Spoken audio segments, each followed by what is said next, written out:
On Iran, the Supreme Leader today said that U.S. attack could spark a regional war.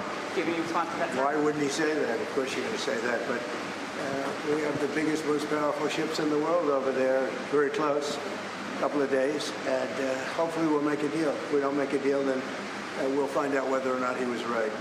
President Trump responding as Iran's Supreme Leader came out of his bunker and warned any U.S. strike on the region will spark an all-out regional war. It comes as the U.S. and Iran are reportedly preparing for talks in Turkey this week as the president hopes to strike a nuclear deal in the next few days.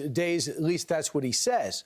Hudson Institute senior fellow Rebeccah Heinrichs joins us now. Rebeccah, do you think the president's really focused on a nuclear deal with Iran, or is there something else happening?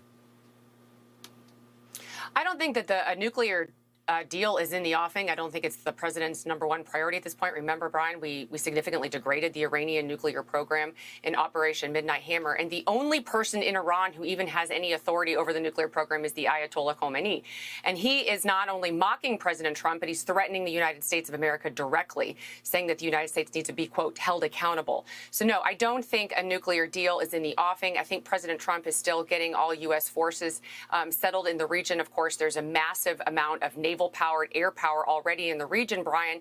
And I think that we're going to get some missile defenses ready to go where U.S. troops are deployed and within range of some Iranian ballistic missiles. But I think that there's still going to be a strike soon. It depends on this point what President Trump has in mind for what his targets are. So, Rebeccah, I want people at home to see a map of all the proxies that Iran is financing, knowing their people are running out of water in the nation's capital, their food prices going through the roof, their diminished currency gets loses value by the day, but yet they're writing checks to all these horrible organizations who Israel says is violating the ceasefire.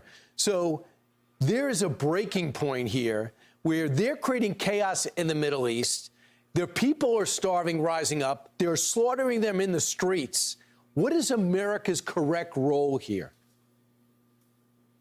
Yeah, so the Iran regime is the greatest source of instability throughout the entire Middle East. So you make a great point, Brian. I mean, Iran isn't just slaughtering its own people, which it is. President Trump made a very clear red line that if the Iran regime turns on its own people, that the United States would come to the aid of the people. We now know from credible reporting as many as 30,000 or more innocent young Iranians have been slaughtered by the Iran regime just in the last couple of weeks, Brian. And then, rather than trying to solve that problem and regain stability, the regime is funding and fueling terrorist proxies throughout the Middle East, disrupting President Trump's peace plan with the Israelis. And of course, Americans have also been killed by proxies funded and by the Iran regime. And so for President Trump, I think to finally push the regime over and let the Iranian people take control of their own country is a major strategic opportunity for peace and stability in the Middle East. And Saudi Arabia, Qatar, the UAE, Oman, and Turkey are scrambling, they say, to stop the U.S. from striking Iran.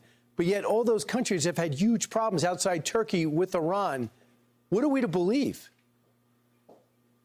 So all of those countries benefit from a severely weakened and degraded Iran, and of course, a removal of the Ayatollah from the Iran governance. And so all of those countries are really enemies of the Iran regime. They benefit from having a strong Israel, actually, in the Middle East to stabilize the area. So I think, Brian, sometimes those countries will publicly say they oppose it because they have domestic Muslim audiences that are tied to what happens in the region. Of course, they don't want to be seen as siding with the United States. But I think their interests align with ours. Having a significantly weakened Iran regime is in the interest of all of those Gulf states and partners, especially for economics and trade and, of course, energy markets as well, Brian. It's in our national interest to make sure this regime goes. They've killed thousands of Americans, not just in the Iraq war and other terrorist activities. They threaten our president. They're targeting people in our country that they don't like Iranian journalists. This has got to stop. It can't stand. The people of Iran can't stand their leadership, and they've never been more vulnerable. Rebeccah, I hope the president takes action.